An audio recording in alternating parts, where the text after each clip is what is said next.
एक बार की बात, लड़कियां आती गजरे बना के फूलों के लाती, क्योंकि बात सब जगह फैल गई कि बाई जी में ठाकुर जी के आवेश होने लगे।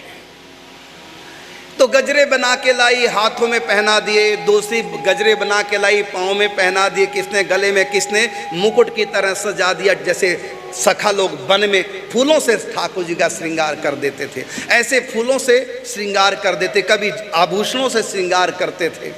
तो बाई जी को श्री कृष्ण रूप में सजाते, और बाई जी के रूप में कृष्ण को मानकर ऐसा भाव करके कि बाई जी नहीं ये श्री कृष्ण है, ऐसा भाव करके बाई जी को सजाते कृष्ण के भेष में। और फिर सब राधा नाम का संकीर्तन करती, नाचती, बाई जी को रिझाती, अर्थात ठाकुर जी को रिझाती, ये भाव करती। और जब ये भाव करेंगे, चाहे वो संत के प्रति हो, चाहे मूर्ति के प्रति हो, चाहे गौ माता के प्रति, चाहे तुलसी के प्रति, भगवत भाव से जब हम सेवा करते हैं तो भगवान प्रत्यक्ष में उसको स्वीकार करते हैं।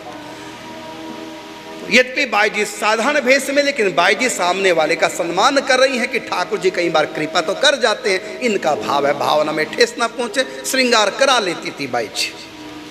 और वो राधा नाम लेकर के कीर्तन करती, बाई जी भी साथ साथ में कीर्तन करती, बाई जी नाचने लग जाते कीर्तन में, और नाचते नाचते उनमें ठाकुर जी का आवेश आ जाता था। ऐसे एक फूलबाई जो महिला संघ की मंत्रिणी थी, मंत्री मत थी, लगातार कई दिनों से ऐसा चल रहा था और उत्सव का दिन था।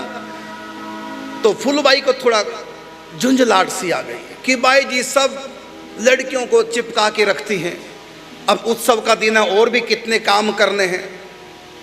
तो डांट दिया बाई जी को भी, थोड़ा झुंझलाहट कि बाद में सज लेना, लड़कियों को भेजो, अब उत्सव का समय, सब तैयारियां करनी, अब इनको भेजो काम करें, सारा काम समाप्त हो जाए, सेवा उसके बाद करवा लो, श्रृंगार कर लो उनसे बातें मिलकर, थोड़ा झुंझलाहट। लेकिन लड़कियों के ऊपर कोई असर नहीं, ना बाई जी के ऊपर कोई असर। और झुंझलाहट और बढ़ गई। जब हमारी झुंझलाहट का सामने वाले के ऊपर कोई असर ना हो तो फिर और झुंझलाहट बढ़ जाती है। अंत में आ गई पास में बाई जी के, बोली यही समय है, ये उत्सव का दिन है, भेजो लड़कियों को, बाद में कर लेना चर्चा, जो बातें कर रही हैं, सारी सेवा जब नहीं मिट जाए। तो गुस्सा करने लगी फूलबाई बाई जी के ऊपर। बाई जी खड़ी हो गई, मुस्कुरा रही है और नजदीक आ गई, अपने गले से फूलों का हार, जो अभी अभी लड़कियों ने पहनाया ठाकुर जी मानकर, वो फूलों का हार अपने गले से उतारा और बड़े प्रेम के साथ मुस्कुराते फूलबाई को पहना दिया। और जो ही फूलबाई के गले में हार गया, फूलबाई में आवेश आ गया। किसका? मधुमंगल मनसुखा का।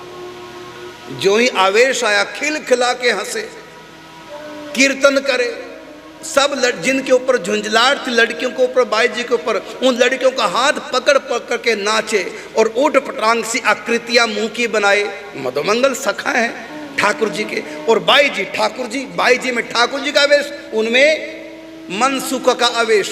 अब सबको पकड़ पकड़ के इतना बल फूलबाई में आया कि हाथ छुड़ाए तो छूट ना पाए, इतना बल इनमें कैसे आ गया। तब बाई जी ने इशारा किया, इस समय ये मनसुख है।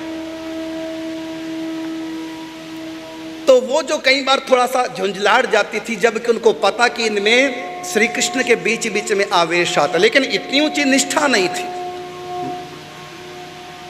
तो ठाकुर जी ने कृपा की, तो फूल माला देकर के, फूल माला ही नहीं पहनाई, कृपा की बरसात की, और स्वयं उनके अंदर मनसुखा लाल का आवेश आया। अब उनको पूर्ण विश्वास हो गया, जब मुझ में ही आ रहा है, मैं खोटी तो इनमें क्यों नहीं आएगा। तो ये चमत्कार बाई जी का नहीं, ये चमत्कार है भावना का। उन सखियों में भाव थी, क्योंकि वो जो लड़कियां आई थी उनको बुरा लग रहा था कि कृष्ण को डांट रही है, ये बाई जी को डांट रही है। हम तो अलौकिक भाव रख रहे हैं बाई जी के प्रति, ये श्री कृष्ण, इनमें कृष्ण के आवेश आते हैं, हमारे लिए तो हमारे ठाकुर जी हैं, और हमारे ठाकुर जी को कैसे डांट रही। उनको लड़कियों को दुख हुआ था, उनका भाव इतना था। तो जो सच्चा भाव करेंगे, ऐसे सच्चे भाव की भावना को कोई ठेस नहीं पहुंचा सकता। यदि कोई पहुंचा तो उस ठेस भगवान पहुंचने नहीं देंगे, उनकी सुरक्षा करेंगे।